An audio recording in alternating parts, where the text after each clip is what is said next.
कभी कभी भगवान खुद अपने भक्त की परीक्षा लेते हैं और जानने की कोशिश करते हैं कि भक्त उनके कितने करीब है और किस तरह से परमपिता परमेश्वर से जुड़ा हुआ है। इस प्रसंग को हम एक कहानी के द्वारा बताएंगे। एक समय मोची का काम करने वाले व्यक्ति को रात में भगवान ने सपना दिया कि कल सुबह मैं तुमसे मिलने तुम्हारी दुकान पर आऊँगा। मोची की दुकान काफ़ी छोटी थी और आमदनी भी काफ़ी सीमित थी। खाना खाने के बर्तन भी थोड़े से थे। इसके बावजूद वह अपनी ज़िंदगी में खुश रहता था। एक सच्चा, ईमानदार और परोपकार करने वाला इंसान था। इसलिए ईश्वर ने उसकी परीक्षा लेने का निर्णय किया। मोची ने सुबह उठते ही तैयारी शुरू कर दी। भगवान को चाय पिलाने के लिए दूध, चाय पत्ती, नाश्ते, मिठाई ले आया। दुकान को साफ कर भगवान का इंतज़ार करने लगा। उस दिन सुबह से भारी बारिश हो रही थी। थोड़ी देर में उसने देखा कि एक सफाई करने वाली बारिश में भीग कर ठिठुर रही है। मोची को उस पर बहुत दया आई। मोची ने भगवान के लिए लाए गए दूध और चीनी से उसको चाय बनाकर पिलाई। दिन गुजरने लगा। दोपहर के 12 बज गए। एक महिला बच्चे को लेकर आई और कहा, मेरा बच्चा भूखा है, पीने के लिए दूध चाहिए। मोची ने सारा दूध उस बच्चे को दे दिया। इस तरह से शाम के 4 बज गए। मोची दिन भर पूरी बेसब्री से भगवान का इंतजार कर रहा था।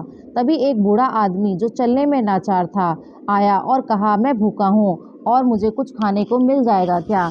मोची ने उसकी बेबसी को समझते हुए मिठाई उसको दे दी। इस तरह से दिन बीत गया और रात हो गई।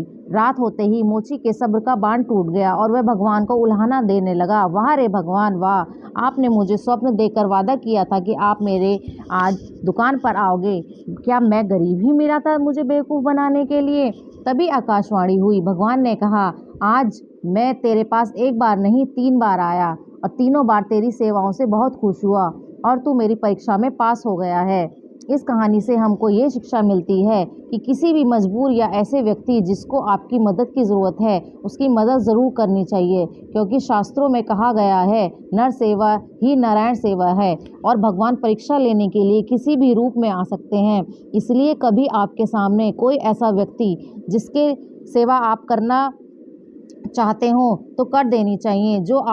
अगर आप किसी के लिए 1 रुपये का दान करेंगे, 1 रुपये की सेवा करेंगे और भगवान आपको उसके बजाय करोड़ रुपए देंगे।